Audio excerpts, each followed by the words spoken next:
The young woman heard footsteps in the barn at midnight and saw the king's son hiding in the dark.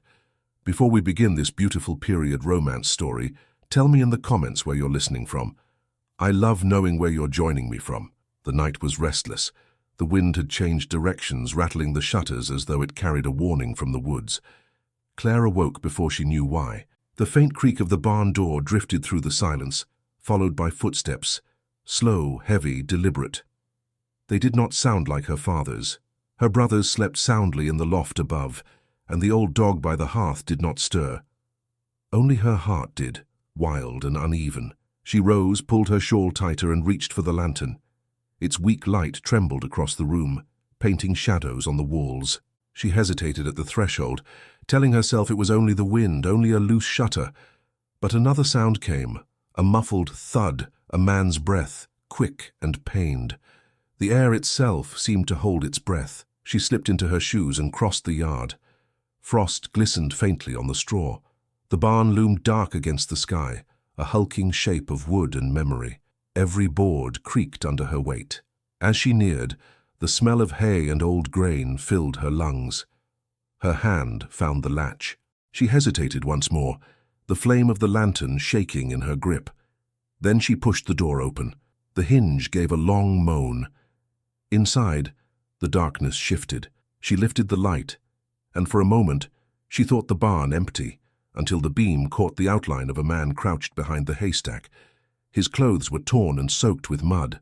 One hand clutched his side, the other rose to shield his eyes from the glare. "Who are you?" Claire whispered. The man winced. "Please, no one must hear." "I beg you, mademoiselle, I mean no harm." His voice was hoarse, cultured, and trembling. She stepped back, ready to flee, but his tone stopped her. It was not the sound of a thief's growl, but of someone hunted. The lantern's light moved over his face, a young man, perhaps in his 20s, pale beneath the dirt, his hair matted by rain. And there on his right hand glimmered something impossible, a gold ring engraved with the royal crest of France. Her breath caught. "Where did you get that?" He followed her gaze and hesitated before answering. "It is mine," he said quietly. Or was, until tonight. Claire's mind spun. The countryside had been thick with gossip for weeks. The king's son had vanished after an attempt to overthrow his father's ministers. Soldiers roamed the roads. Every barn and cottage was being searched. If he was telling the truth, then the man before her was Prince Louis of France, the fugitive heir. "You should not be here," she whispered. "If anyone finds you, they will hang us both." "I know." His voice cracked. "But I had no choice. They were on my trail. I could not reach the river. I only needed a place to rest until dawn." She looked toward the farmhouse where her father and brothers slept unaware. "You must leave before morning." He tried to stand, but failed, wincing as pain seized his side. "I will, if you let me breathe a while." His hand came away red with blood. "It is not grave, but I cannot walk far tonight." Something stirred in her. Fear, pity, something nameless that pulled her forward despite reason. She set the lantern on a beam and fetched a bucket of water. "Sit still. If you bleed too much, the soldiers will find your trail easily enough." He obeyed, his pride dimmed by exhaustion. She tore a strip from her apron and pressed it to his wound. "What happened?" she asked.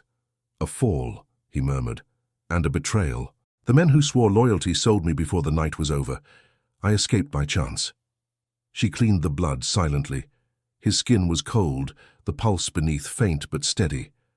Up close, he looked less like a prince and more like a boy who had lost everything. His eyes, grey as steel, watched her with quiet wonder.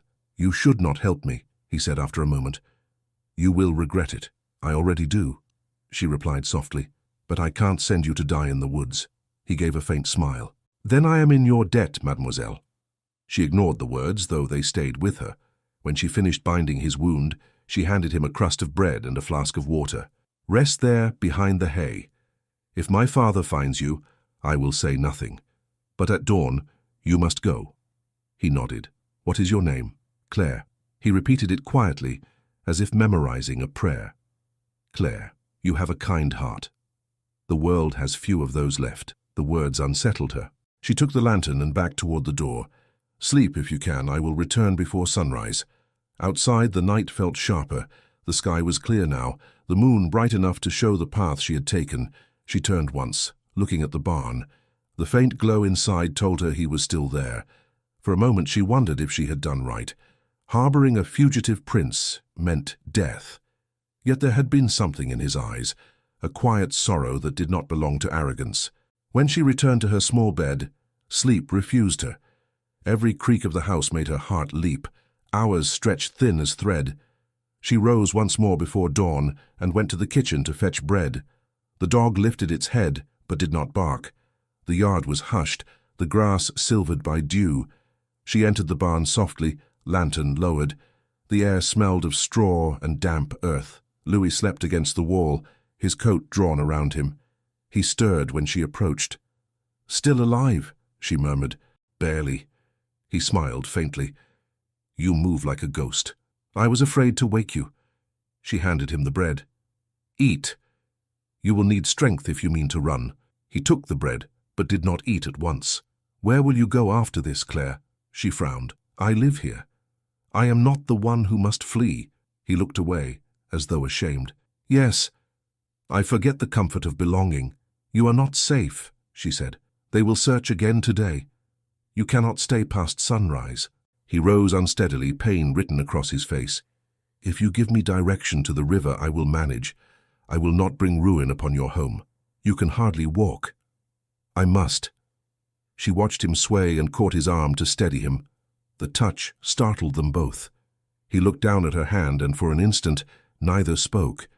Then a distant sound cut through the stillness, a dog barking, sharp and near. Claire's heart lurched. "They're searching already." Louis's jaw tightened. "Then I must go now." "No," she whispered. "Not through the yard. They'll see you. Hide in the loft." "Claire, go," she said firmly. "Quickly." He obeyed, climbing the ladder with quiet strength. She scattered fresh hay over the blood-stained straw and carried the bucket away. When she returned, the barn looked undisturbed. She prayed it would deceive even sharp eyes. Moments later, the noise grew louder. Horses, men's voices, the clatter of armor. Claire stepped outside, the lantern still in her hand, forcing her face to calm. 3 soldiers rode into the yard, torches blazing. "Who lives here?" the leader demanded. "My father, my brothers and I. Where are they?" "Asleep. We are searching for a man who escaped the city last night. He may have passed this way."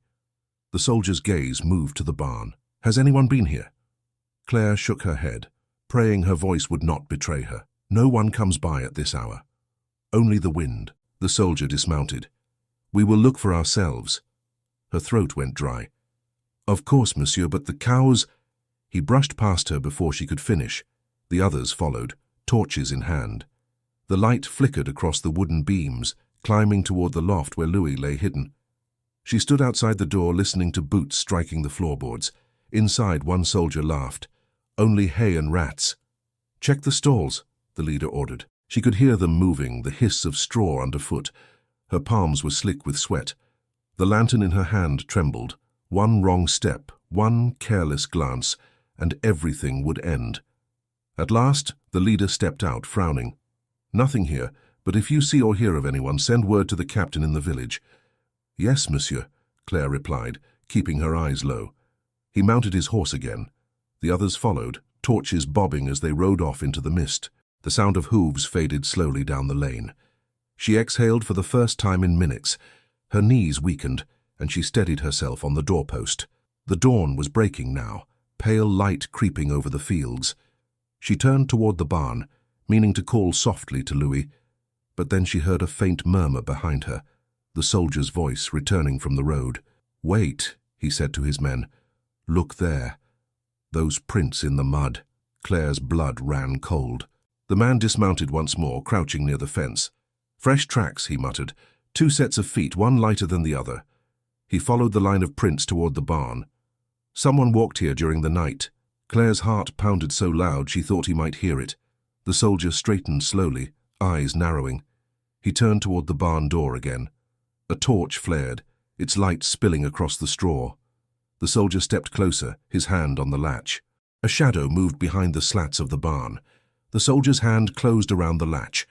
Claire's breath caught, but before he could pull the door open, another voice called from the road. "Captain, they found hoofprints by the river." The man turned sharply. He hesitated, glancing at the barn again. "If the fugitive passed here, he's long gone," he muttered. With a wave of his hand, he mounted his horse. "Come on, we'll search downstream." The riders galloped away, leaving the yard in silence.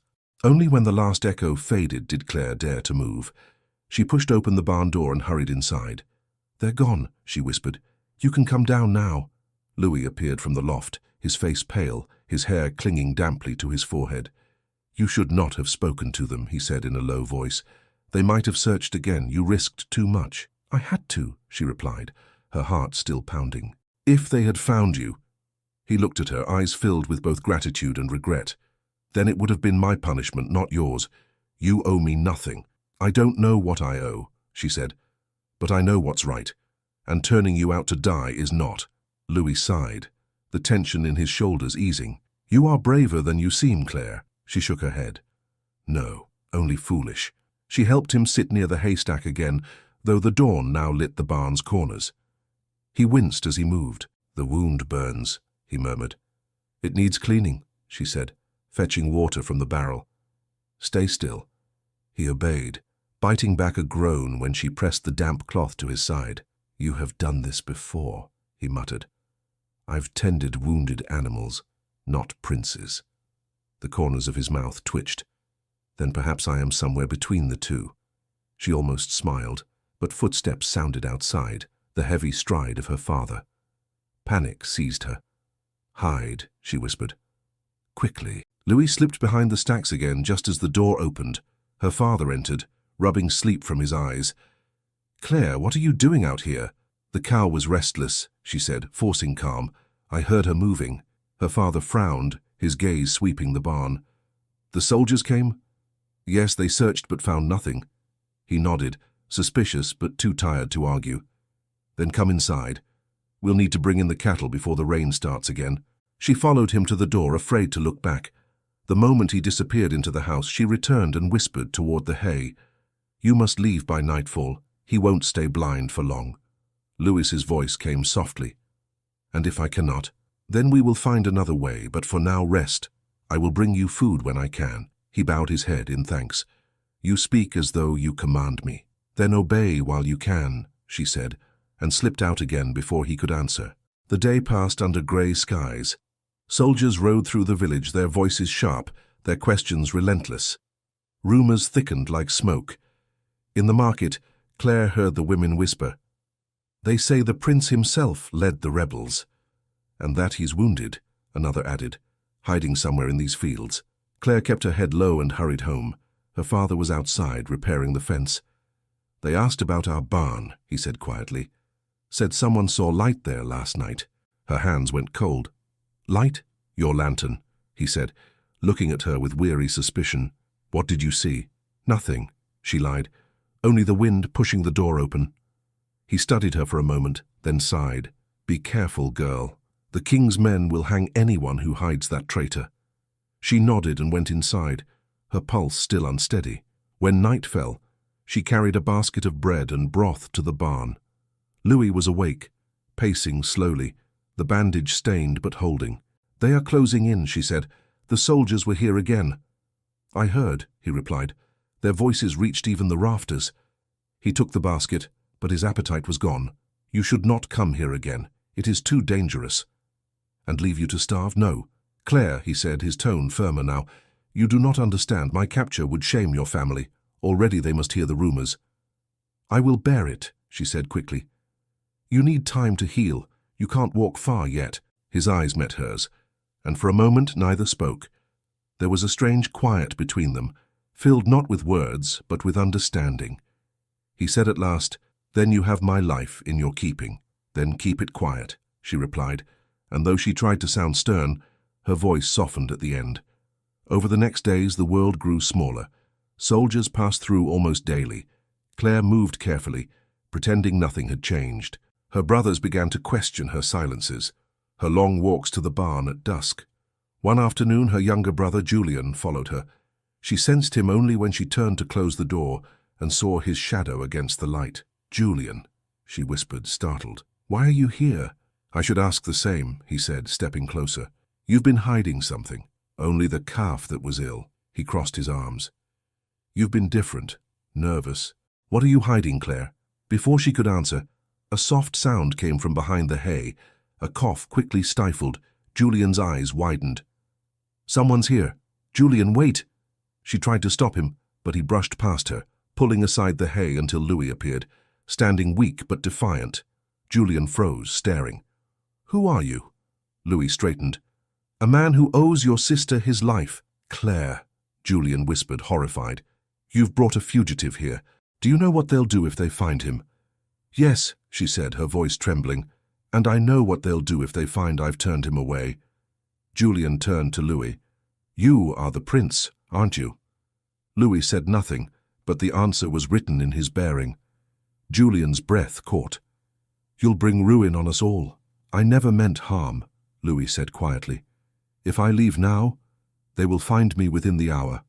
I only ask for one more night's rest, and then I'll be gone." Julian looked between them, torn. "Father would never forgive this." "He need not know," Claire said. "Please, Julian, I'm asking you." Her brother's jaw clenched. "And if the soldiers return, then you will say nothing," Louis answered. "I give you my word that by dawn tomorrow I'll be gone from your land forever." Julian hesitated, searching the prince's face. Then he sighed heavily. "One night. No more. After that, if you're still here, I'll tell father myself." Claire nodded quickly. "Thank you." He turned to her, his expression softening with worry. "You always find trouble, sister. Be careful." He left the barn, closing the door behind him.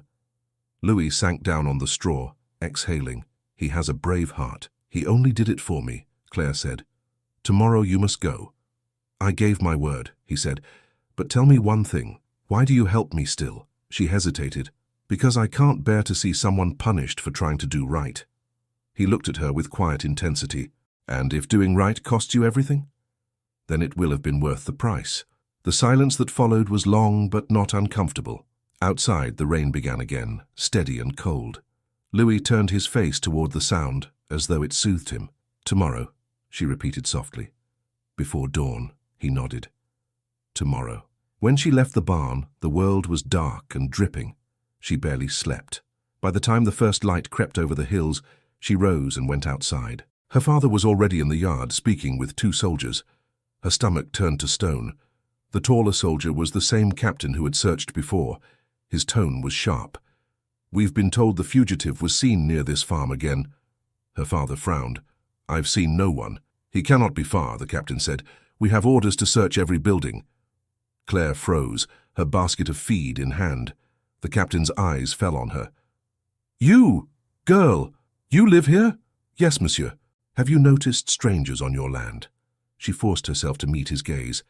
"No one but the neighbors." He studied her face for a long moment. "You seem nervous." "My father dislikes soldiers near the barn," she said quickly. "It frightens the animals." "Then we will be quick," he replied. Her father stepped forward. "You've searched before." The captain cut him off. "Once was not enough. We received word of movement here last night." Claire's heart hammered. Someone must have spoken. Julian, no, he would not. But someone had seen. The soldiers marched toward the barn.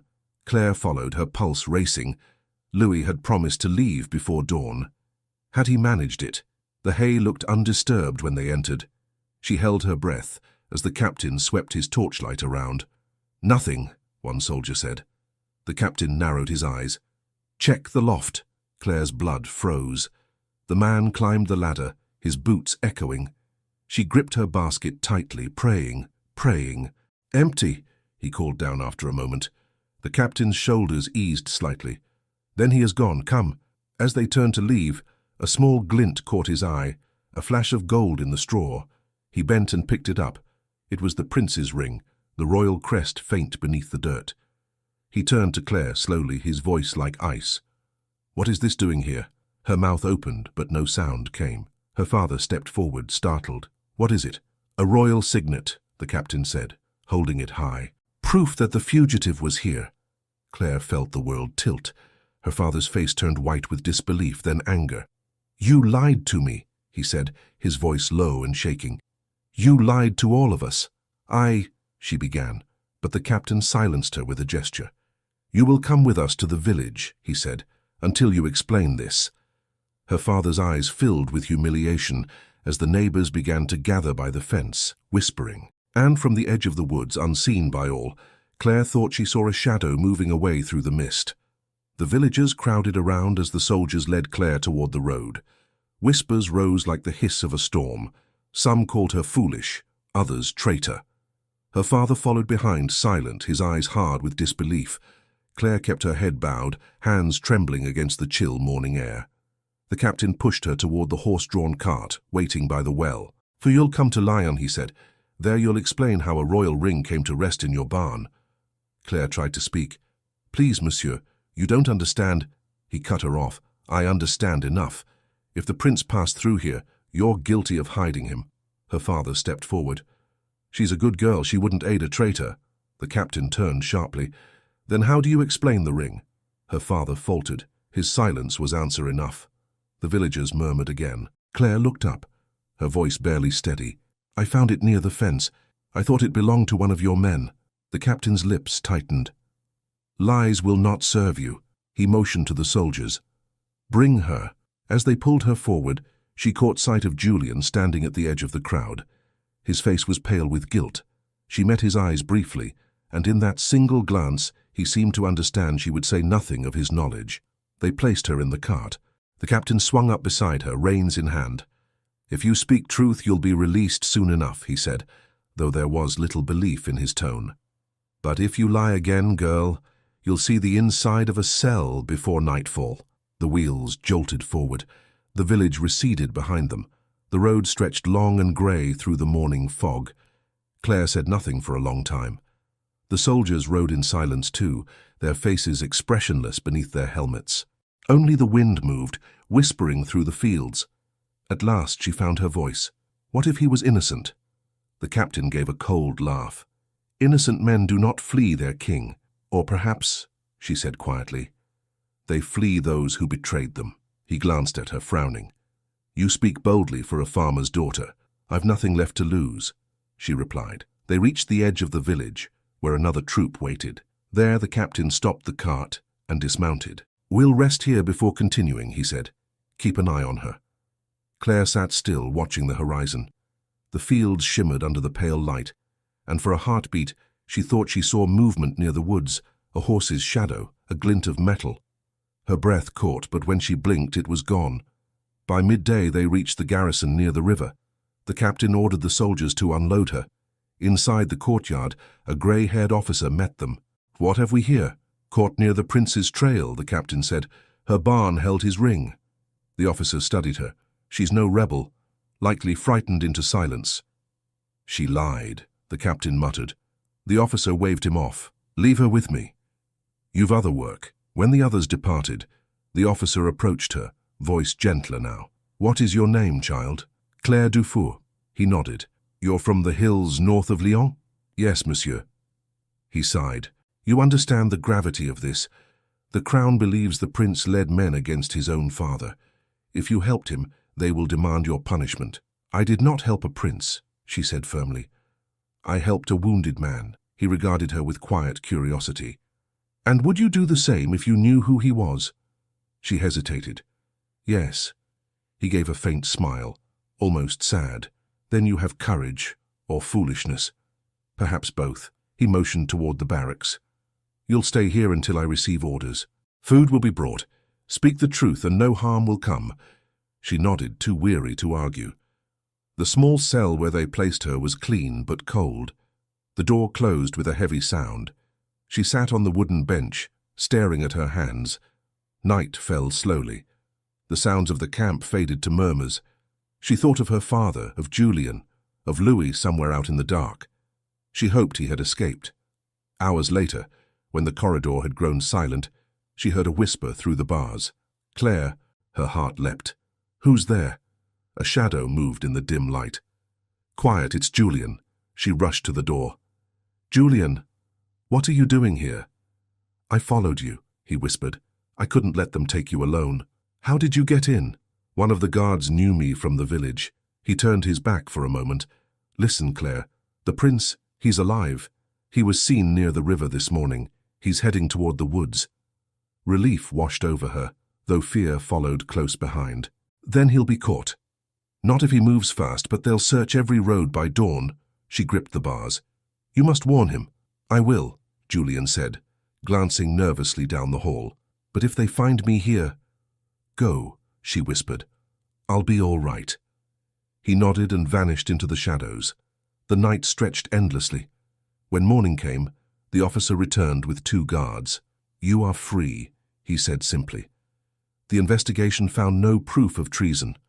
Go home. Claire stared, unable to believe it. Just like that. He shrugged. You spoke little, and sometimes silence saves a life. Go before my captain changes his mind. She stepped into the sunlight, the air sharp and cold. She wanted to run all the way home, yet her heart pulled her another way, toward the woods where Louis hid. She followed the path by the river, her steps quick. By midday, she reached the forest's edge. There, she found Julian waiting with his horse. He's gone, he said before she could ask. He crossed the river at dawn. The soldiers lost his trail.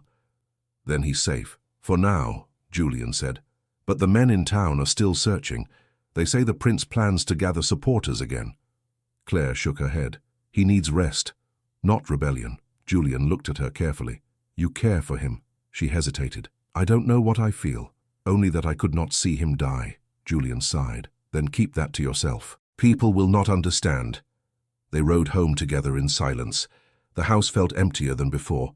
Their father spoke little, though his anger had cooled into disappointment. The neighbors still whispered, but no one dared accuse her openly now that she'd been released. Days passed. The soldiers left the village, their search moving farther south. Life returned to its slow rhythm, though peace would not stay in Claire's heart. Every night she dreamed of the woods, of the prince's pale face and the promise in his eyes. Then one grey morning, Julian came running from the road. Claire! She turned, startled by his breathless urgency. What is it? They're back. The soldiers. The captain says the prince was seen near the valley again. Her heart stopped. Here, near the old chapel ruins. Without thinking, she grabbed her cloak. Claire, no, Julian said, catching her arm. You'll bring suspicion again. I have to see if it's true. He hesitated. Then I'm coming with you. They took the back path through the fields, keeping low as clouds gathered overhead. The ruins stood at the edge of the forest, half swallowed by vines and shadow. When they reached it, the place seemed empty, until Claire noticed the faint imprint of footsteps in the mud. Someone was here, she whispered. A voice answered from within the chapel, weary but unmistakable. I hoped you would come. Louis stepped from the doorway, his coat torn, his eyes brighter despite the exhaustion. Julian told me you were taken. I feared the worst. Claire stared at him, relief and anger mixing in her chest. You should have fled farther. They're hunting you again. I tried, he said, smiling faintly, but something pulled me back, perhaps gratitude, perhaps something else. Julian glanced toward the trees. We can't stay long. They'll search here next. Louis nodded. I know. But before I go, Claire must hear the truth. She frowned. What truth? That I was not running from my father, but from the men who surround him. They twist his will, drain the kingdom, silence those who speak against them. I tried to change it. I failed. Julian said quietly, If they find you, they'll kill you for it. Perhaps, Louis replied. But if I can reach the coast, there are friends who will help me return with proof of their corruption. Claire shook her head. You can't do that alone. He looked at her with a quiet smile. I'm never alone, not after what you did for me. She stepped closer, lowering her voice. Then promise me you'll keep hidden until it's safe. Promise me you'll live. I promise. His hand brushed hers briefly, a touch so fleeting it might have been imagined. Julian moved toward the door. We have to go. Someone's coming. They turned toward the sound. Boots on wet earth, distant but growing nearer. Claire's heart raced. The soldiers. Louis's expression hardened. Then we run together. Julian looked back at the open fields. They'll see us in the light. Louis met Claire's eyes. Then we take the woods. A shout echoed from the trees behind them. They ran without looking back.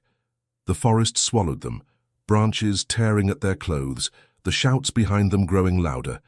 Claire could barely breathe, but she kept close to Louis, her hand brushing his sleeve to be sure he was still beside her. Julian followed, glancing over his shoulder at every sound. The ground was slick from the earlier rain. Every step could betray them.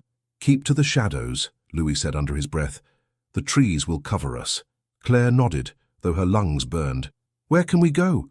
"There's an abandoned mill beyond the ridge," Julian said. "No one goes there anymore." They reached the stream at the bottom of the hill, where the water ran cold and fast. Louis stumbled, his wound reopening. Claire caught him before he fell. "You're bleeding again." "It doesn't matter," he said through gritted teeth.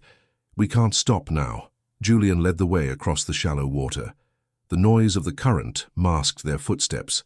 On the far bank they climbed through a tangle of undergrowth until the ruins of the old mill appeared ahead, its roof half collapsed, its wheel long still. They slipped inside, breathing hard. For a moment no one spoke. The only sound was the drip of water from the rafters. Then Claire turned to Louis. "You need to rest. Sit." He shook his head. "If we stop, they'll find us." "You'll fall if you don't," she said, and her tone left no room for argument. He sank onto a wooden beam, pale and trembling. Julian tore a strip from his sleeve and pressed it against the wound. "He's losing too much blood." Claire looked around the dim space. "There's nothing here to treat it. Maybe at the farmhouse beyond the ridge." "Too dangerous," Louis interrupted. "If you go, they'll see you, they'll follow." She knelt beside him, eyes full of worry. "Then what are we to do?" He met her gaze, and for a moment, the noise outside vanished. "You've already done enough. You risked your life once. I won't have you do it again." "Then don't ask," she said softly. "I'll do it without asking." Julian returned to the doorway, watching the line of trees. "The soldiers are spreading out. They're searching in pairs." Claire rose. "I'll go for help. There's an old healer's hut by the stream, Madame Rousseau. She keeps herbs. If anyone asks, I'll say my brother is sick." Julian turned. "You can't go alone." "I'll move faster alone," she said. "Stay here with him." Louis reached for her hand. "Claire, if they catch you—" "They won't." She squeezed his hand briefly, then slipped out into the forest. The air outside was damp and heavy. She moved quietly, keeping low, following the stream's curve. Her heart beat fast, but not from fear alone. She could still feel the warmth of his hand, the weight of his gaze. Every step forward felt like a promise she couldn't name. It took nearly an hour to reach Madame Rousseau's hut. Smoke rose from the chimney, faint and sweet with herbs. Claire knocked lightly. The door opened, revealing the old woman, her face wrinkled but sharp. "Claire Dufour," she said in surprise. "What brings you here in such haste?" "My brother," Claire said quickly. "He's cut himself badly. I need something for the bleeding." The woman studied her. "A deep wound?" "Yes. Please, I haven't much time." Madame Rousseau gathered a bundle of herbs and a small jar of salve. "This will do. Press it firm, keep it clean, and pray the fever doesn't come." Claire thanked her and hurried away. As she neared the stream again, a sound froze her, a rider's voice, close, calling orders. She dropped behind a fallen log just as two soldiers passed along the bank. "Tracks here," one said. "A woman's steps." Claire's pulse roared in her ears. The men moved closer. "Should we follow?" the other asked. The captain shook his head. "Not yet. The prince will not last the night. We'll find him soon enough." When their voices faded, she crawled from her hiding place and ran until her breath came in gasps. By the time she reached the mill again, the light was fading. Julian met her at the door, relief flooding his face. "I thought you'd been caught." "Nearly," she said, handing him the herbs. "How is he?" Louis lay where she had left him, half conscious, his shirt stained dark. His eyes opened faintly when she knelt beside him. "You came back. Did you think I wouldn't?" she murmured. She crushed the herbs and pressed them to his wound, wrapping it tightly. "This will stop the bleeding." He managed a weak smile. "You would have made a fine nurse for the army." "I'd rather tend one fool prince than 100 soldiers," she replied. Julian gave a strained laugh, though worry clouded his eyes. "We can't stay here. They'll find this place soon." "Then we leave at dusk," Louis said quietly, "when the shadows are longest." They waited in silence as darkness thickened. When the first stars appeared, they slipped from the mill and followed the path along the stream. The forest seemed endless.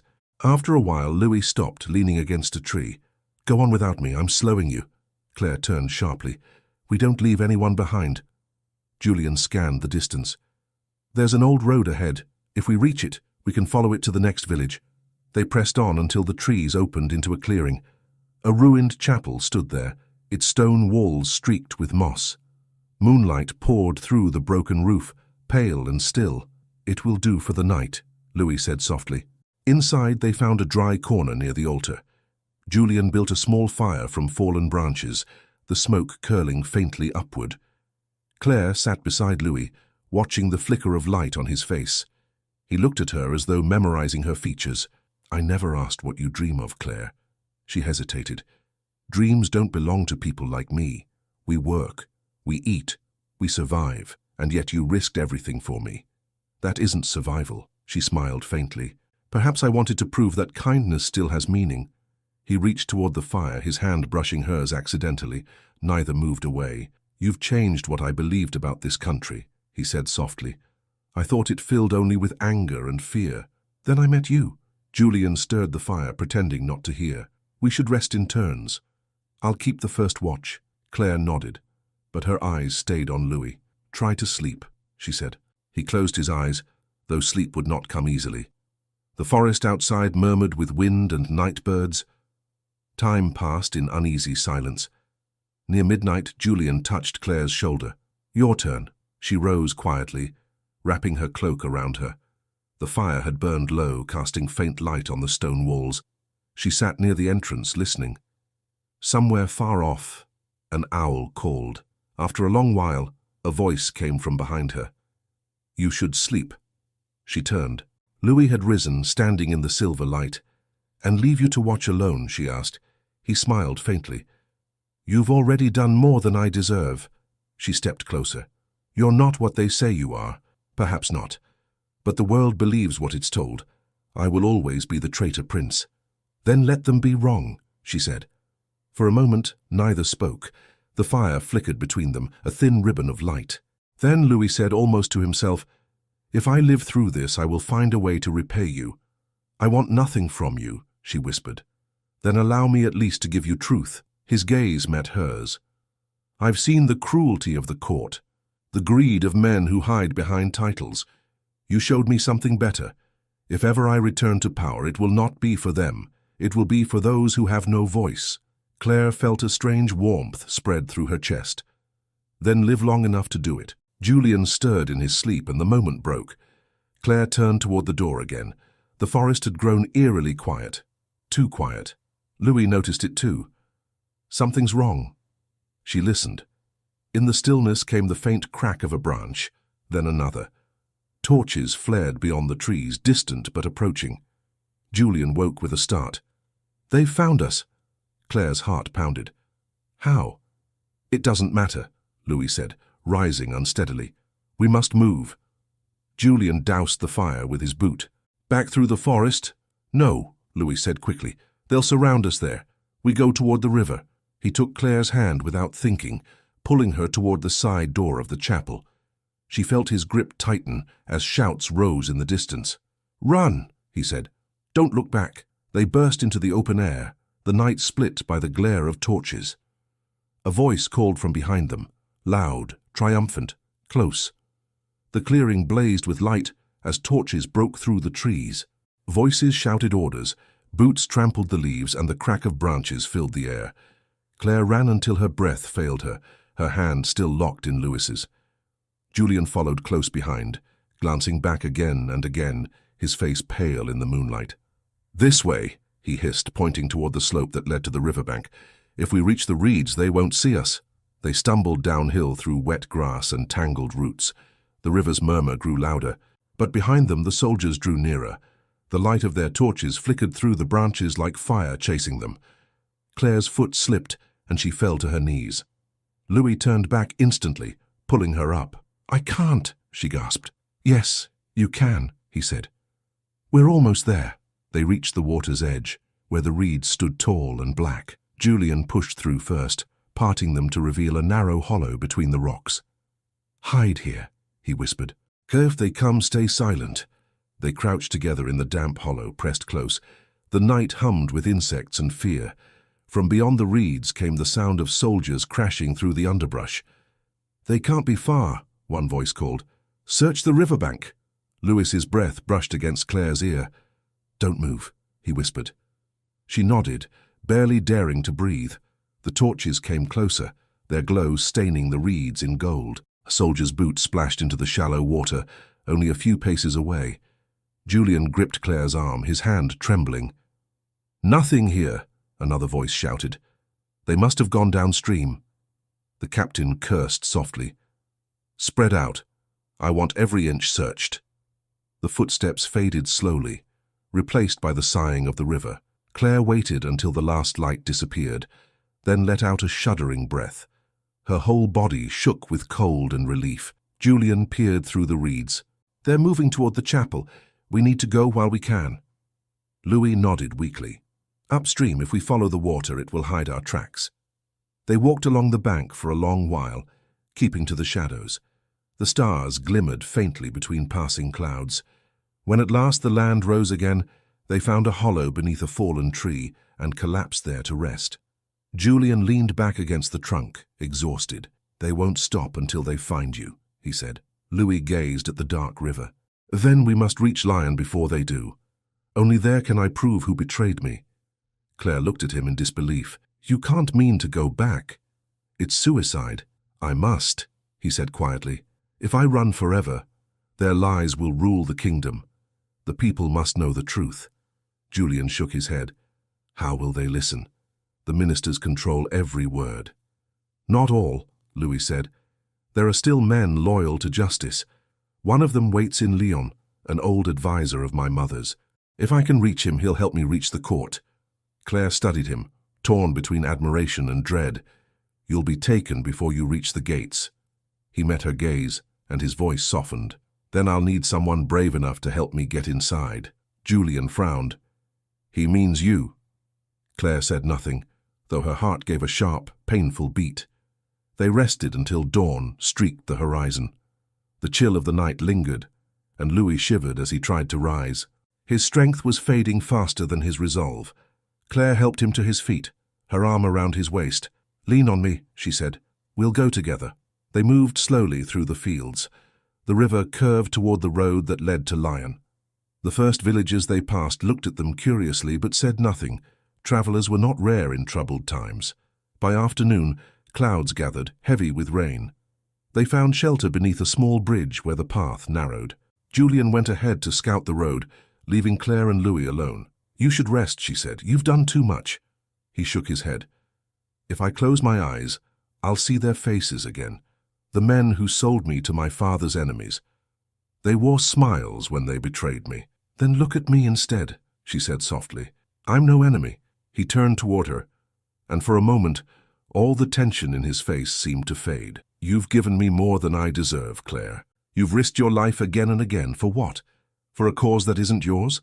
Maybe it is now," she said, "because you fight for something I've never seen before. Hope." His expression shifted, almost tender. "You make it sound like something worth dying for." "Not dying," she whispered. "Living." He reached for her hand, his thumb tracing the edge of her knuckles. "If I live through this, it will be because of you." Before she could answer, footsteps echoed from the road above. They froze. Julian's voice called down urgently. "They've set guards at the city gates. Every traveler is questioned. We can't pass through." "Then we'll find another way," Louis said. "There's a postern gate by the river wall," Julian replied. "Used by merchants at dawn. If we reach it before sunrise, we might slip inside unseen." Claire nodded. "Then we moved to night. When darkness came, rain began to fall, steady, cold, and mercifully loud. They followed the river until the high walls of Lyon loomed before them, dark against the clouds.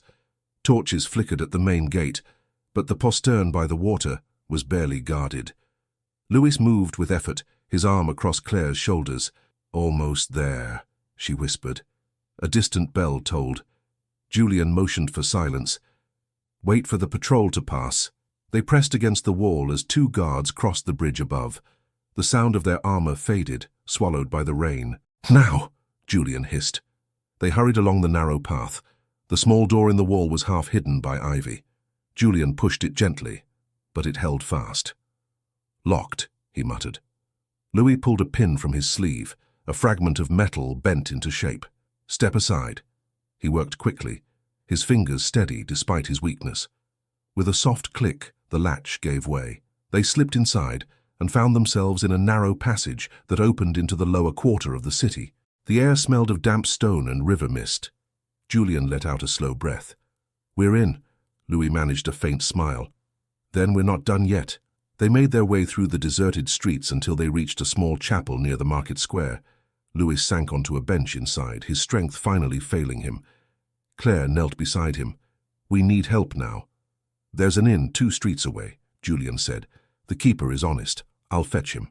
He hurried off into the rain. When they were alone, Louis turned to her, his eyes heavy with exhaustion. "Claire, if I don't survive this, promise me something." She shook her head quickly. "Don't speak like that." "Promise me," he insisted. "If I fall, you'll tell the people I was not a traitor, that I tried to give them truth." Her throat tightened. "You'll tell them yourself." He smiled faintly. "You believe that?" "Yes," she said. "I must."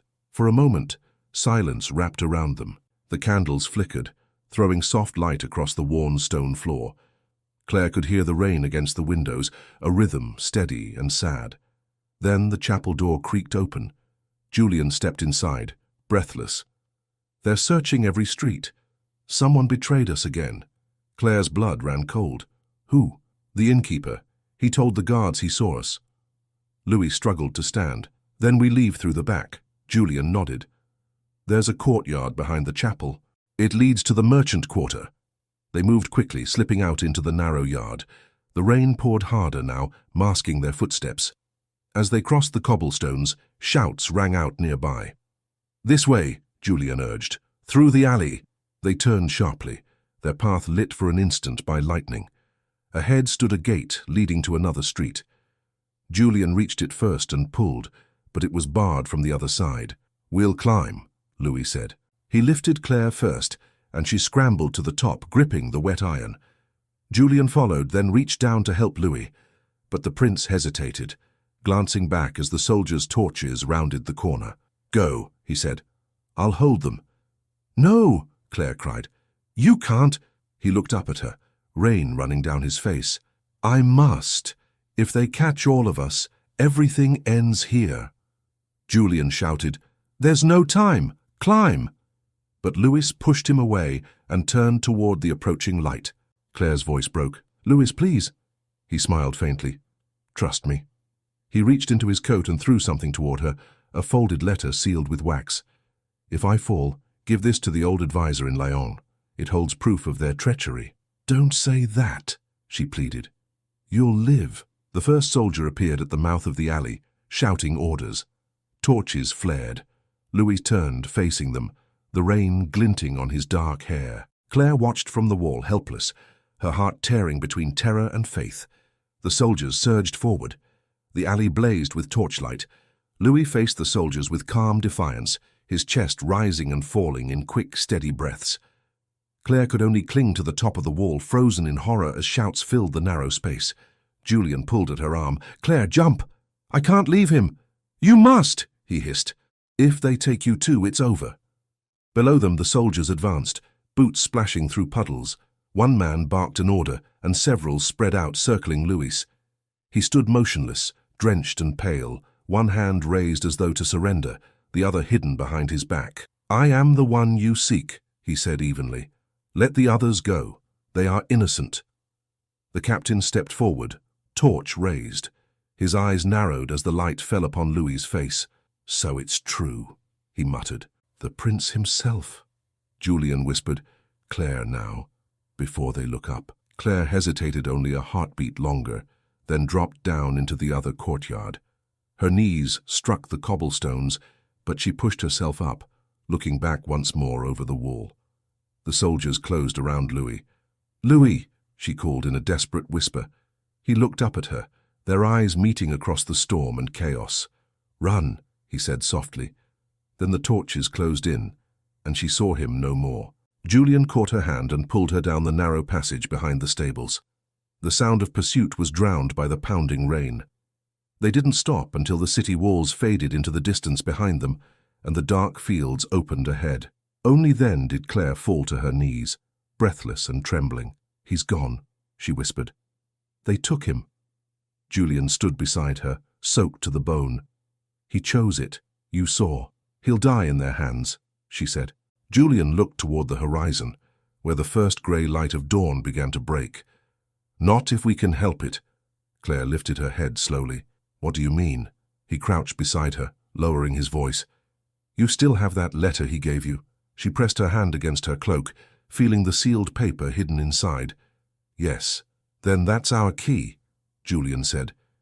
"He said it proves their treachery. If the old advisor reads it, he'll know the truth. He might save the prince.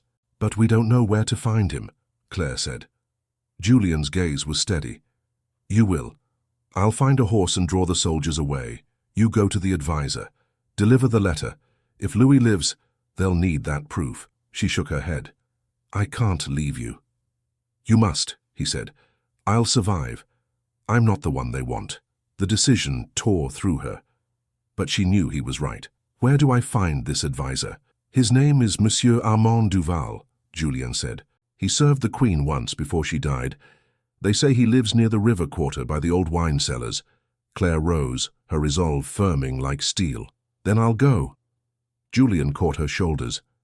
"Be careful. Don't trust anyone." She nodded, then embraced him quickly. "Thank you, Julian." He smiled faintly. "Go save your prince." She turned and ran through the mist, her cloak whipping behind her.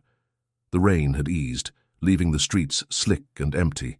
She kept to the narrow alleys until she reached the heart of Lyon again, where the early markets were beginning to stir.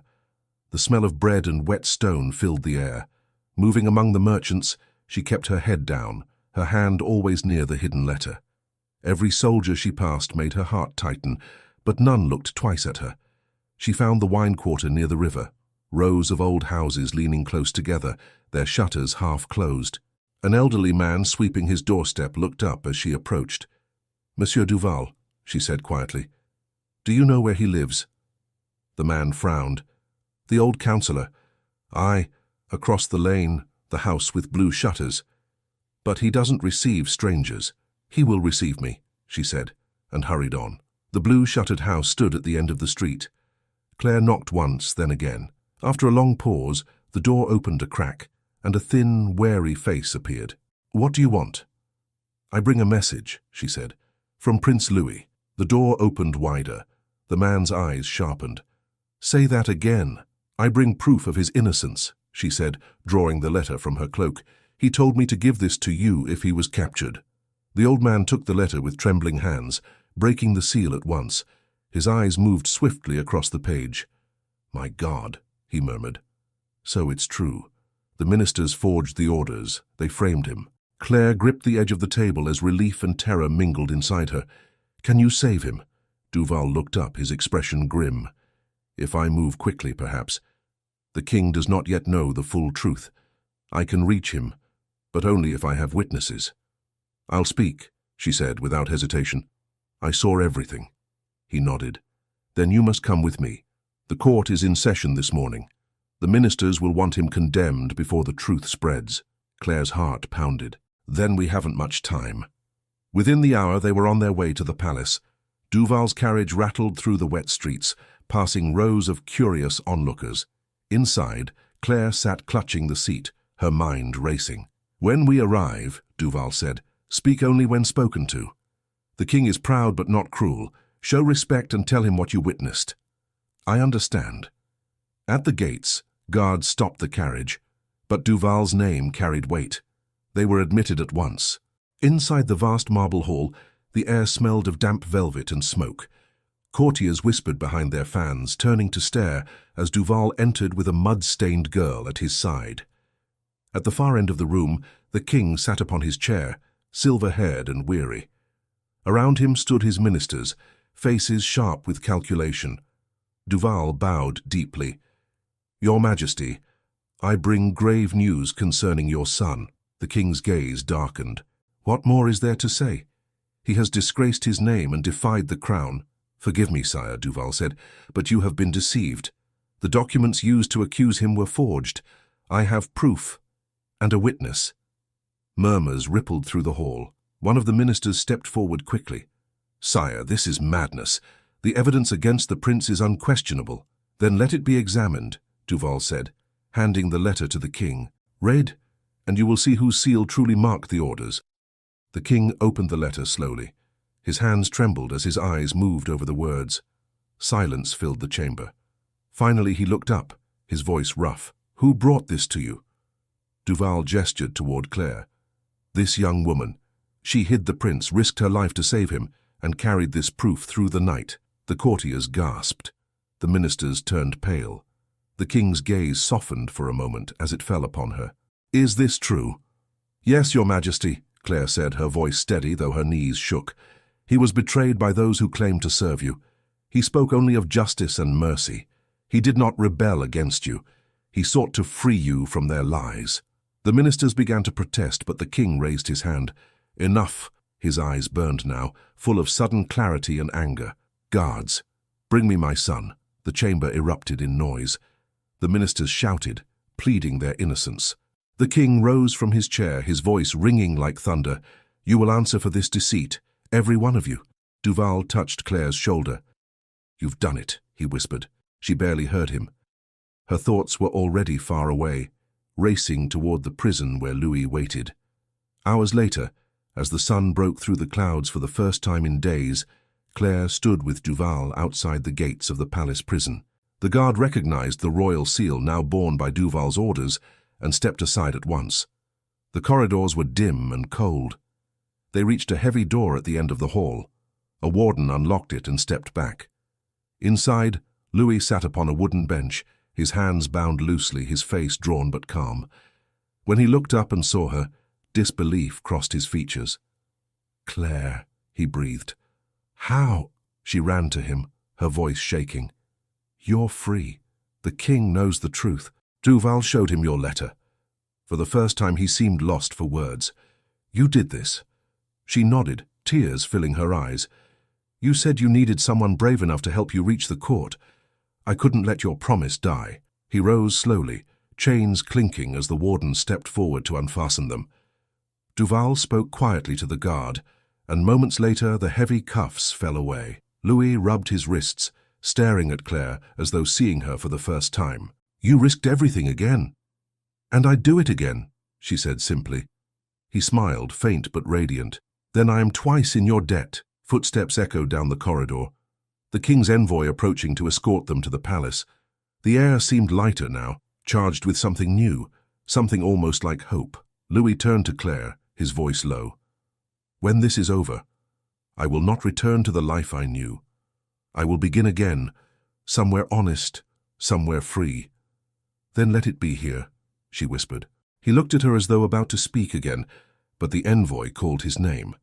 The doors opened to sunlight spilling across the threshold, and from the courtyard beyond came the sound of a gathering crowd waiting to see the prince restored. The courtyard blazed with sunlight as the prison doors opened. The air was thick with voices, guards shouting orders, townspeople calling out, curious murmurs rippling through the crowd. Louis stepped into the light with Claire and Duval beside him. His coat hung loose on his thin frame, but his head was high, his eyes steady. A cheer began, hesitant at first, then rising like a tide. The people had heard whispers of the king's pardon, though none knew yet what truth had brought it about. Louis paused on the steps, blinking at the sudden brightness. Claire felt the world tilt around her, a dizzy mixture of relief and disbelief. Duval leaned close to her. He must go to the palace now. The king will want to see him before word spreads. Claire nodded, her heart pounding. She had no place among nobles or courtiers, yet she followed when Louis turned toward the waiting carriage. Inside, silence settled between them. The city rolled past the window, its streets alive with rumor and astonishment. Louis sat with one hand resting lightly on the seat, the other closed over hers. I still don't understand, he said quietly. You faced the court, the ministers. How did you find the strength? I didn't think of strength, she said. Only of you, he smiled faintly. And you call me reckless. I learned from the best, she replied. Duval gave a soft cough, half amusement, half warning. Careful, Your Highness. Words have weight. Louis's hand tightened briefly around hers. They already do. When they reached the palace, the guards saluted, no longer hostile but uncertain, as though unsure whether to bow to the prince they had once hunted. Inside, corridors gleamed with marble and gold, but Louis seemed untouched by the grandeur. His steps were slow, deliberate. At the doors of the great hall, Duval paused. "The king awaits. I will announce you." Louis nodded and turned to Claire. "Stay close. Whatever happens, don't be afraid." She tried to smile. "You're the one facing a king. Then we'll both be brave," he said. The doors opened. The hall stretched vast and echoing, sunlight spilling across the floor. The king stood near the throne, surrounded by guards and a few trembling ministers. He looked older now, his expression unreadable. Louis stopped a few paces away and bowed deeply. "Father." The king's voice was low, filled with weariness. "You defied my rule, Louis. You vanished, raised unrest and brought shame to your house." Louis met his gaze steadily. "I sought justice, not rebellion. I would never betray you."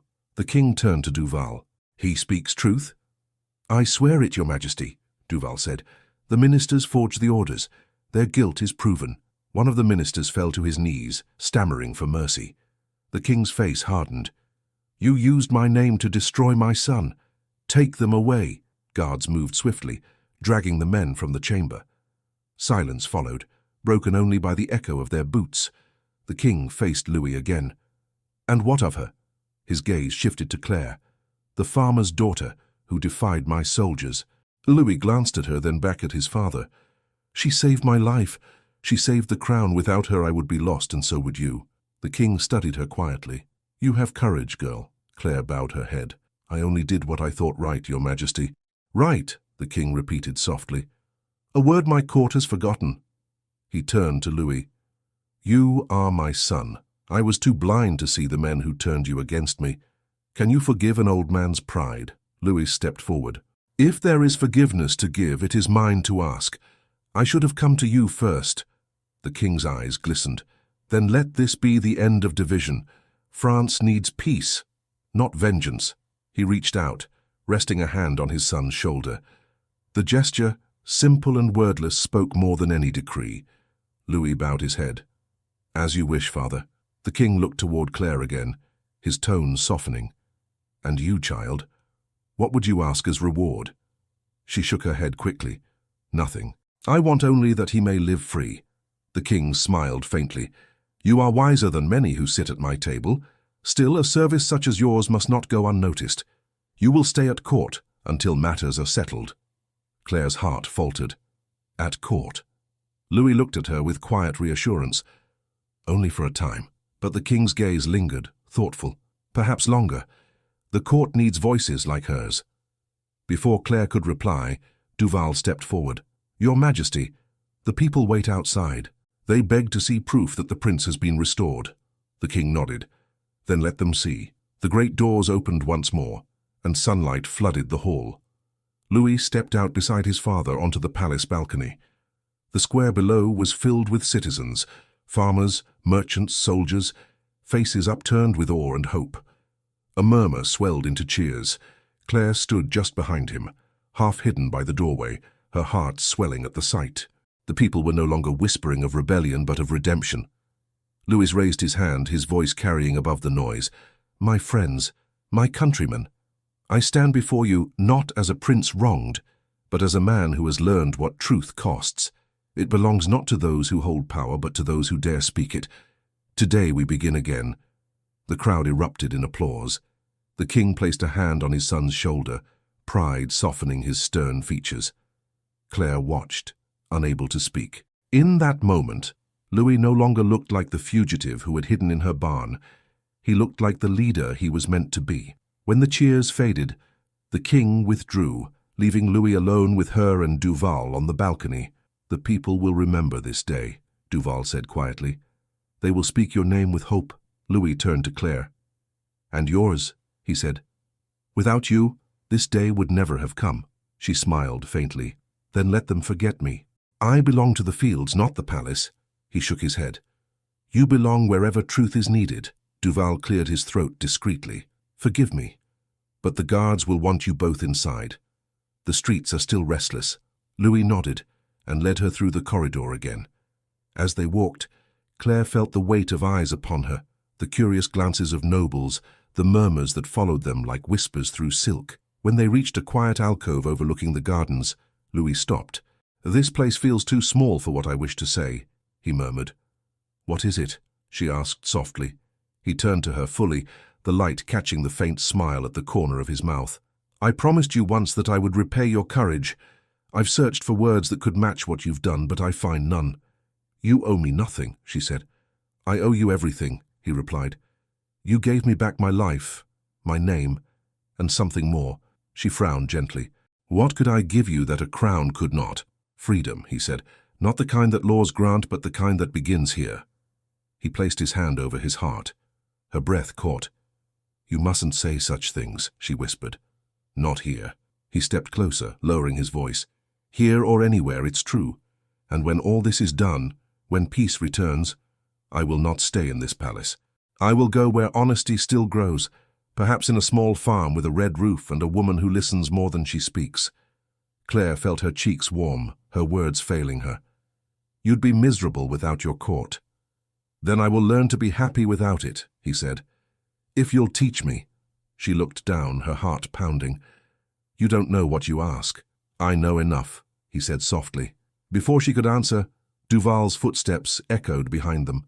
"Your Highness," he said urgently, "the guards have found unrest near the gates. The minister's supporters are stirring the crowd." Louis's expression hardened. "Then it isn't over yet." "No," Duval said grimly. "They shout your name, and the king's in the same breath, but not in praise." Claire's hands clenched. "They're trying to turn the people again." Louis looked toward the window, where the city stretched in sunlight and shadow. "If they succeed, the peace we built this morning will crumble by nightfall."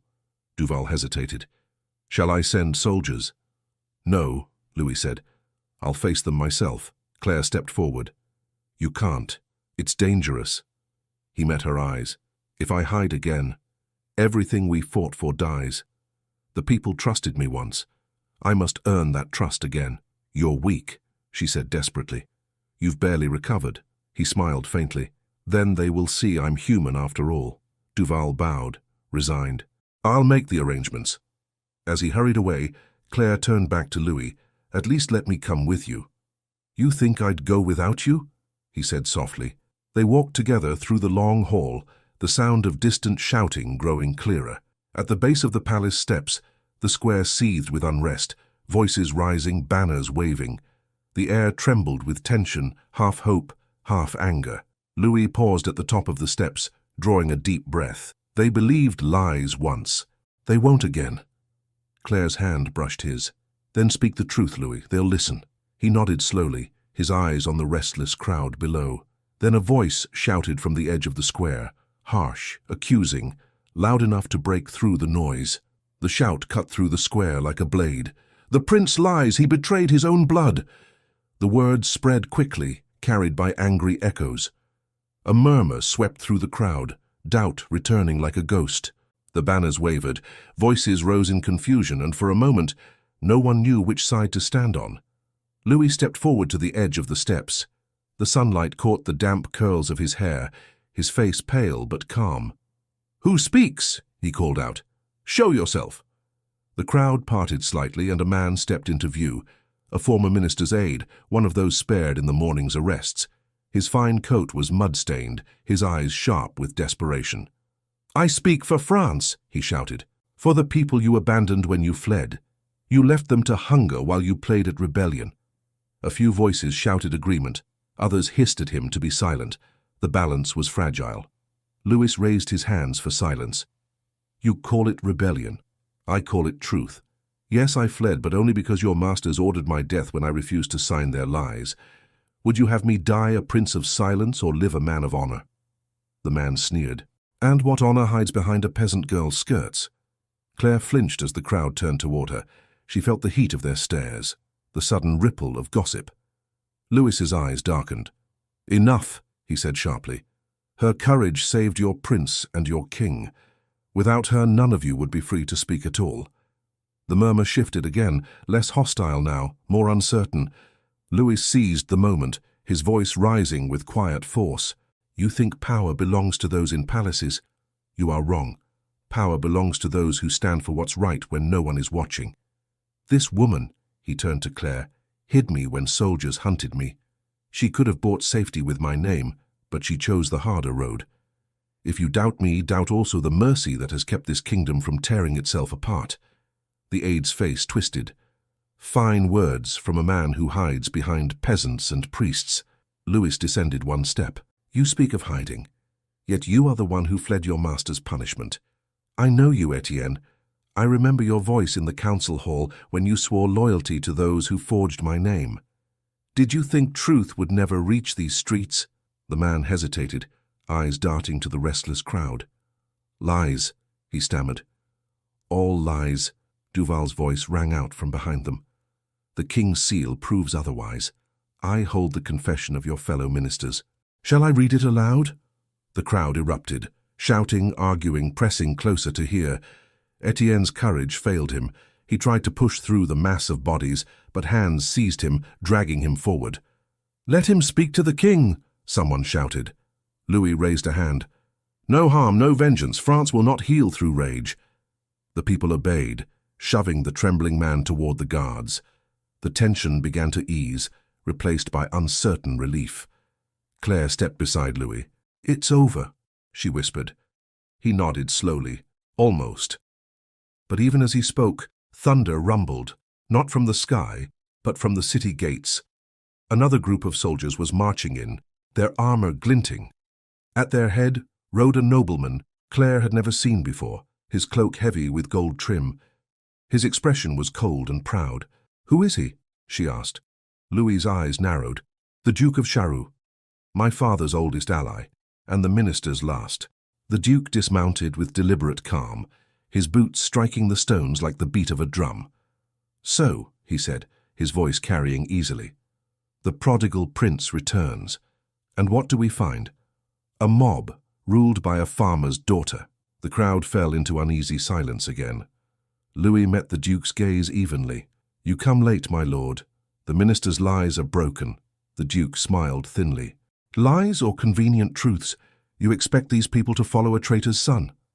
They already do, Claire said quietly, though her voice trembled. The Duke turned to her, eyes glinting with disdain. And who are you to speak? Louis stepped forward before she could answer. She is the voice of conscience this kingdom forgot. If you cannot hear it, perhaps you've been deafened by your own pride. The Duke's mouth tightened. Your words are dangerous, Louis. The king is weak with guilt, and you twist his heart. I'll not see the crown fall to the mercy of peasants. The crown will stand only if it listens to its people, Louis replied. That is the mercy you fear, the mercy that ends your power. A shout rose from the crowd, half cheering, half fearful. The Duke gestured sharply to his soldiers. Arrest him! The king's guards hesitated, caught between two commands. Duval pushed through the line. By royal decree the prince is pardoned. Anyone who lays hand upon him defies the crown. The Duke's men wavered, uncertain. Then a voice from the rear of the square shouted, Long live the prince! Another took it up. Long live Louis! The chant spread like fire. The Duke's soldiers faltered. The people surged forward, their cheers drowning every command. Louis raised his hands again. Enough! Let there be no more fighting! The crowd quieted slowly. The Duke's face was pale with fury. You think this is victory, boy? The court will turn on you. The crown cannot share its seat with rebellion. Louis regarded him with calm pity. Then the court will change, or it will crumble. I will build a kingdom where truth stands higher than fear. The Duke spat at the ground, turned and mounted his horse. Then may your truth destroy you. He rode off, his men following like shadows, melting into the streets. For a long moment, silence held the square. Then cheers broke out again, louder this time, unrestrained. The sound rolled through the air like thunder turned to joy. Claire felt her knees weaken, but Louis caught her hand, steadying her. It's done, he murmured. Truly done. She stared at him through the bright haze of tears. You've given them hope. He looked out over the crowd, his face both proud and weary. Hope, he said softly, is the only crown worth wearing. Duval approached, breathless. Your Highness, the king has heard of what transpired. He sends word. The people are to be gathered again tomorrow that he may speak beside you. Louis nodded. Then tomorrow will mark the beginning of a new France. Duval smiled faintly. You speak like a ruler. Louis turned to Claire. She taught me how. They walked back toward the palace as the shouts followed them, joyful, disbelieving, full of relief. The guards cleared a path through the press of bodies, though many reached out just to touch the hem of Louis's cloak, murmuring blessings. By the time they reached the marble steps, the square had turned into a sea of raised hands and waving scarves. The sight struck Claire's heart like sunlight breaking through storm clouds. Inside, the palace was quieter. Servants hurried past, whispering excitedly. Duval excused himself to report to the king, leaving Louis and Claire alone in the long corridor lined with portraits. The hush between them was deep, filled with everything they could not yet say. Louis stopped beside a window, watching the fading light. All my life I was told a prince must never bend. Tonight I learned that a heart unbent cannot love its people, or anyone at all. Claire's voice trembled. And what of tomorrow? When the court demands you marry, make alliances, obey their rules again? He turned to her. Then I will remember this night, when one woman taught me that courage wears no crown. She looked away. They will never let you choose freely. They cannot stop me from choosing in my heart, he said quietly. She wanted to answer, but footsteps interrupted them. A young guard appeared at the end of the hall. Your Highness, he said breathlessly, the Duke has fled the city. The minister's allies have scattered, but some cry vengeance. The king fears more unrest before dawn. Louis straightened. Have the gates sealed. No bloodshed, only vigilance. The guard bowed and hurried off. Claire turned to him, anxious. Will they try again? They might, he said. But fear has lost its power tonight. Tomorrow will decide everything. And if tomorrow fails, then we build the day after, he said simply. She managed a faint smile. You speak like a farmer now. Perhaps I am, he said. You've taught me that too. He took her hand again gently but with certainty. Go rest, Claire. You've walked through fire for me. She shook her head. I'll stay until morning. He studied her face, his expression softening. Then stay. The world outside will wait. But this moment, this belongs to us. They stood in the stillness of the corridor as the distant cheers drifted faintly through the palace walls. The torchlight flickered across their faces, bright and unsteady.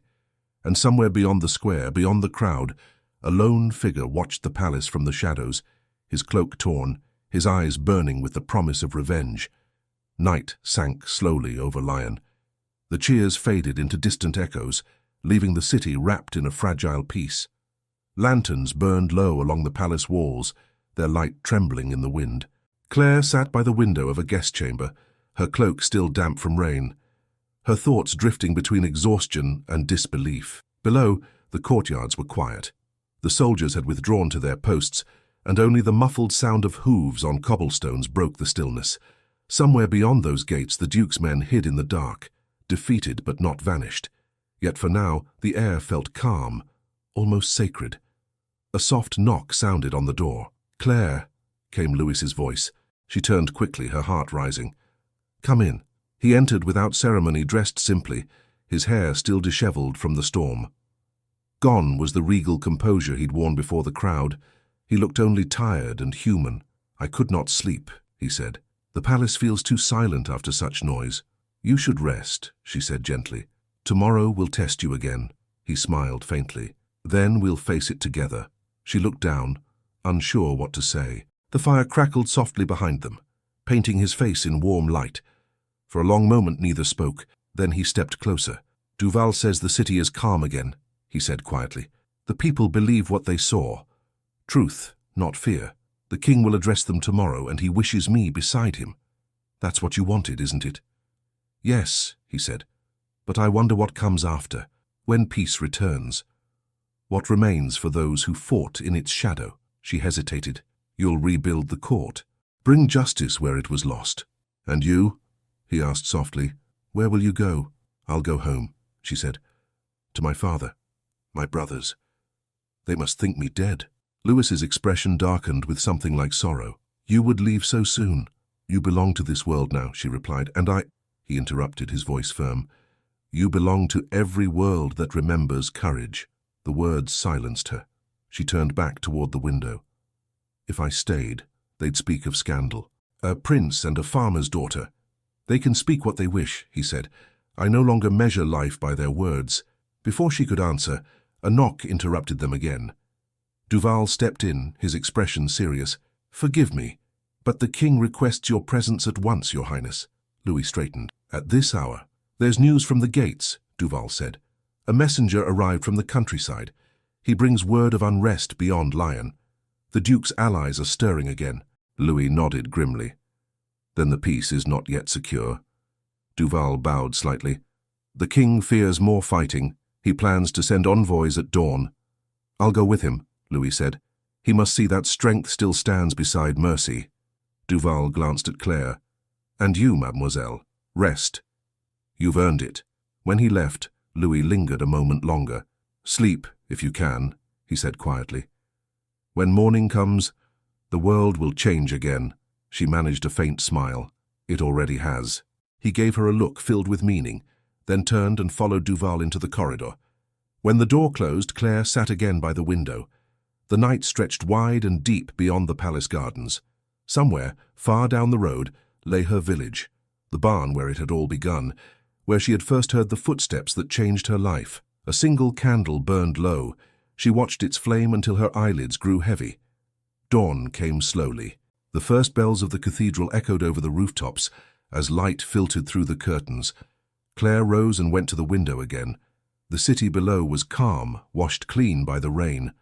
Market stalls opened, children chased pigeons across the square. For the first time, Lyon seemed at peace. A soft knock came once more. A young servant entered with a tray. The prince asks that you join him after the council, she said. Claire nodded. Where is he now? In the great hall. The king addresses the ministers. When the girl left, Claire dressed quickly and followed the corridor down to the palace stairs. From the gallery above the hall, she could hear the murmur of voices, the king's low and firm, Louis's clear and steady beside him. The rebellion ends not with punishment, the king declared, but with renewal. Those who once served deceit will serve truth now, or not at all. Applause followed. Louis spoke next, his tone calm, resolute. France has endured darkness enough. Let her rise by light alone. We will rebuild together, not as masters and servants, but as one nation. The crowd responded with quiet reverence. Even the courtiers who had once whispered against him bowed their heads. When the assembly ended, Louis found her waiting in the corridor. His face was brighter now, his voice lighter. It is done, he said. They've accepted peace. The duke's men have agreed to lay down their arms. Then it's over, she said softly. For the kingdom, yes, he replied. But for us... He stopped, uncertain. Claire, come with me. He led her through the back gardens, where the air smelled of wet leaves and earth. They walked beneath the same sun that had once risen over her father's fields. The palace behind them seemed distant, unreal. I remember the night we met, he said. The sound of your lantern, the fear in your eyes. And yet, you did not run. I thought you were a thief, she said with a small smile. I was, he said quietly, a thief of peace. You gave it back to me. They reached the old fountain at the garden's edge. The water glimmered in the light, calm as glass. Louis turned to her. When I leave Lyon, I'll go south to restore what was lost. Duval will oversee the court, and the people will govern their own lands. But I cannot go alone. She stared at him. You would have me go with you? I would have you beside me, he said, as my counsel, my courage, my heart. Her breath caught. You know what that means. The court will never forgive it. Then let them forget me, he said. I would rather live unknown in honesty than rule in silence. Tears filled her eyes.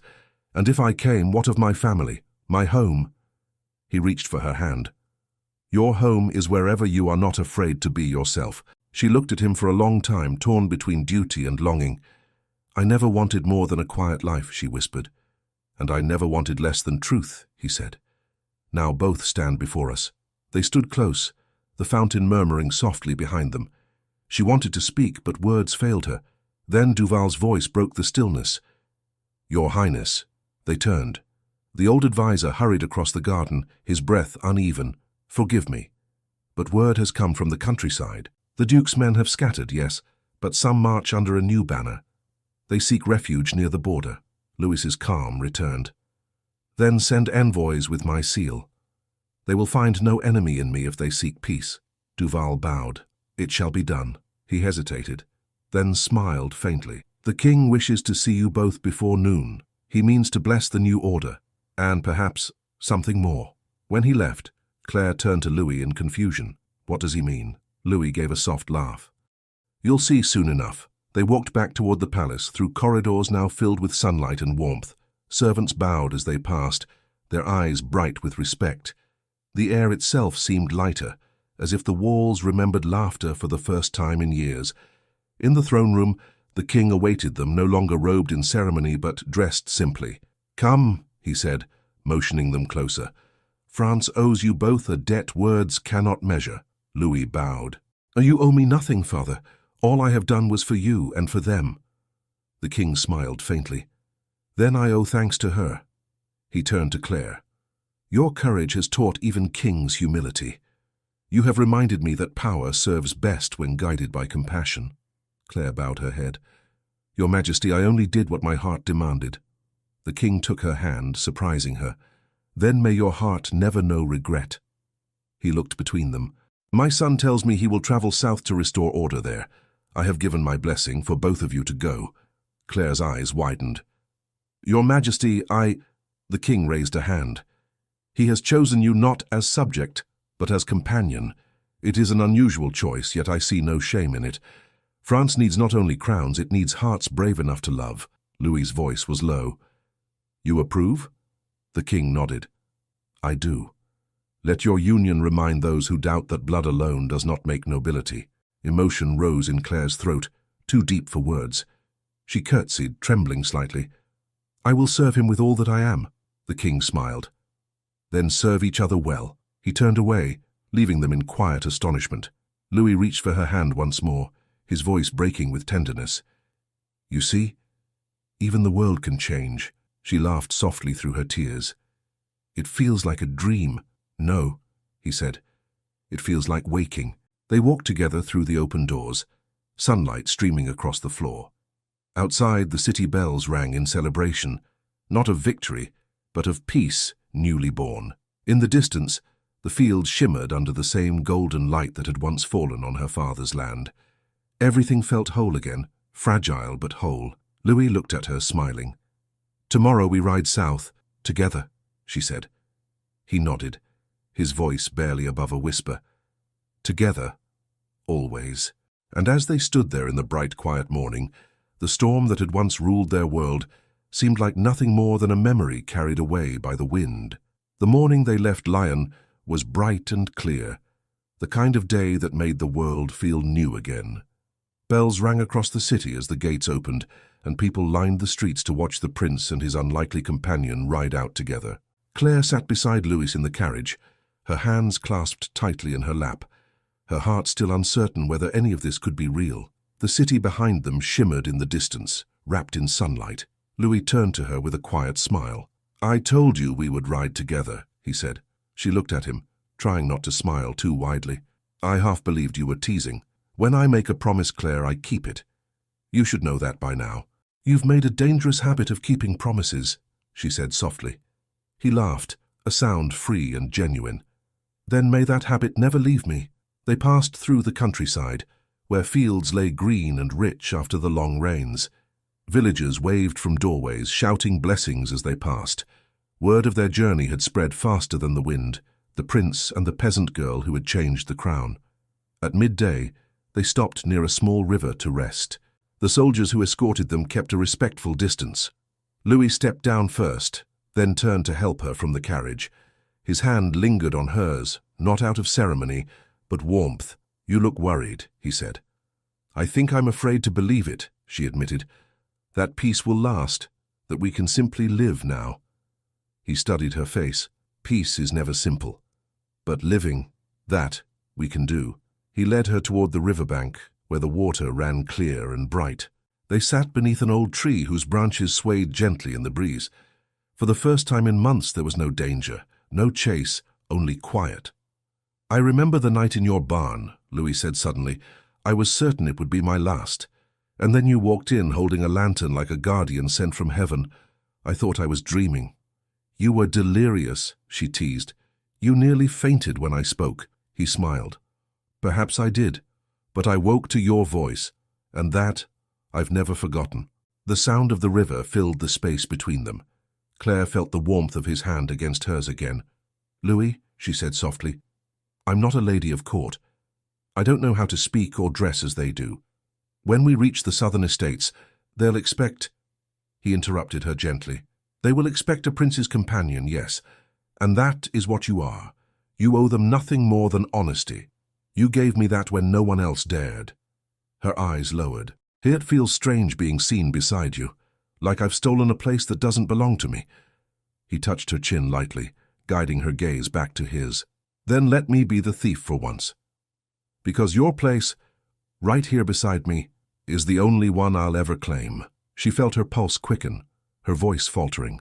Louis, but he only smiled and let her speak no further. They sat in silence until Duval appeared from the road, reminding them that time moved on. The journey resumed, and the day wore toward evening. By sunset, they reached the rolling hills of Provence. The air smelled of lavender and salt from the distant sea. Louis's estates lay ahead, a grand manor half hidden by trees. He had not been there in years, but when the gates opened, servants came forward cheering, grateful to see him alive. He greeted them not as a prince, but as an equal, his tone warm and humble. When they bowed to Claire, unsure of how to address her, Louis simply said, You will call her Mademoiselle Claire. She saved France. She has earned every courtesy you would give me. The servants obeyed, smiling. Claire flushed deeply, but said nothing. That night they dined in the great hall, though the meal was simple and quiet. Duval sat at the far end, tired but content, while the rest of the household retired early. When the candles burned low, Claire rose to leave. Louis stood as she did. You'll rest in the east wing, he said. The rooms overlook the gardens. They were my mother's favorite. She would have hated me for being here, Claire said with a faint, uneasy smile. I think she would have admired you, he replied. She believed in grace more than blood. Claire hesitated, then curtsied lightly. Good night, Your Highness.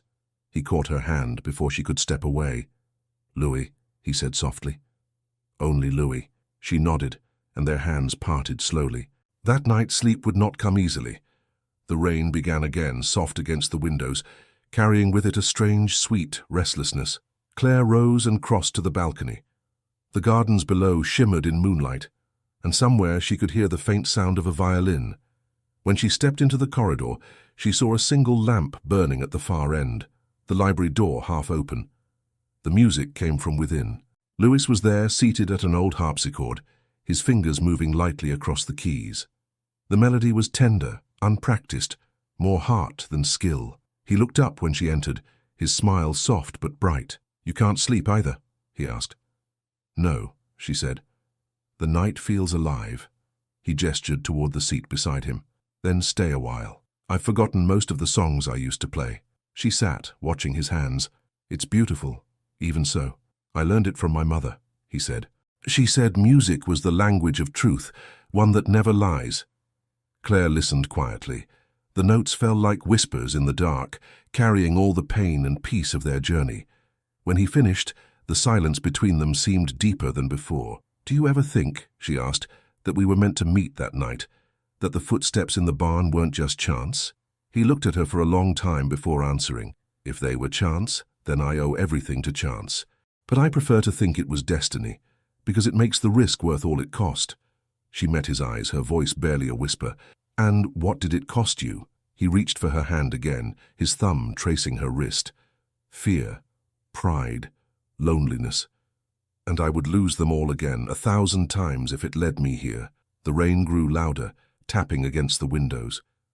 Claire felt her heart ache with something too full to name.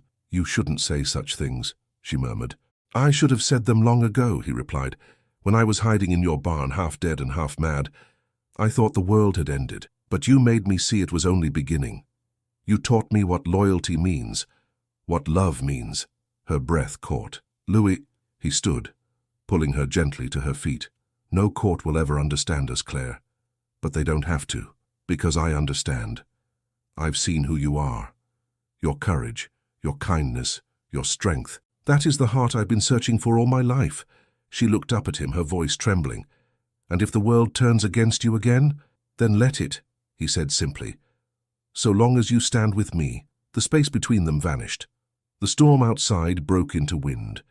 But inside the library there was only warmth, the soft glow of the lamp, the hush of the rain, and the sound of two hearts finding rhythm.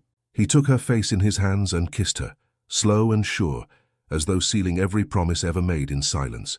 It was not the kiss of a prince to a subject, but of one soul to another, stripped of title and fear. When they parted, she was trembling. "You've doomed yourself," she whispered, half laughing, half weeping. "Then let me be doomed forever," he said. They stood together by the window, watching the storm pass. Dawn came pale and clear, washing the night away. By morning, the news of their bond had spread through the estate.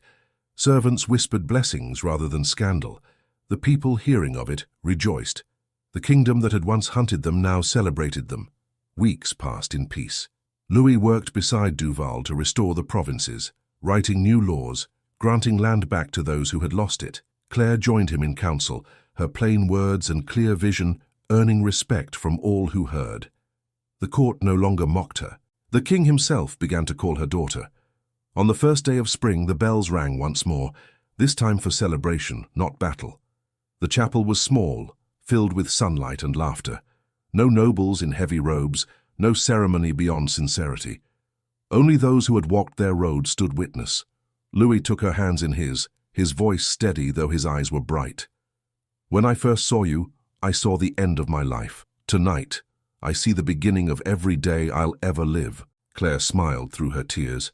"And when I first saw you, I saw a stranger who would ruin everything I knew. You did, but you built something better in its place." Duval's voice trembled slightly as he spoke the vows.